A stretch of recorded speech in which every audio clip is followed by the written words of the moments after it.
સૌરાષ્ટ્રમાં મેઘરાજાના બીજા રાઉન્ડમાં સારો વરસાદ થતાં ખેડૂતોમાં ખુશી જોવા મળે છે।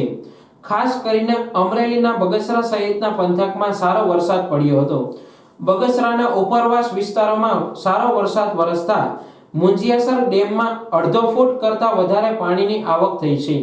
વરસાદના નવા નીર ડેમમાં આવતા ખેડૂતો અને સ્થાનિકોમાં ખુશીની લહેર જોવા મળે છે।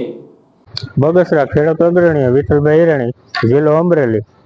આથી જણાવવાનું કે અમારે બગસરાની અંદર જે આજે વરસાદ કાલનો ચાલુ થયો છે 2 દિવસથી રાત્રે અને ધીમી ધારે, જેમાં ડેમની અંદર પણ અડધો પોણો ફૂટના નવા નીર ચાલુ છે અને સાંજ સુધીમાં 1 ફૂટ જેવું આવી જાય એવું લાગે છે, જેથી શિયાળુ પાક અને ઉનાળુ પાકમાં ખેડૂતોને મોટો ફાયદો થશે।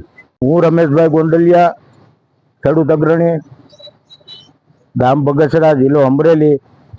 આથી હું એવું જણાવું છું કે 2 દિવસથી આ મેઘરાજાની મહેર બગસરા ઉપર થઈ રહી છે, તેથી ડેમમાં નવા નીર આવવાનું પણ ચાલુ થયું છે અને 1 ફૂટનો વધારો થાય, જેથી કરીને ખેડૂતોને શિયાળુ અને ઉનાળુ પાકમાં ખૂબ મબલક ઉત્પાદન આવે અને ખૂબ લાભ થાય એવું જણાવું છું।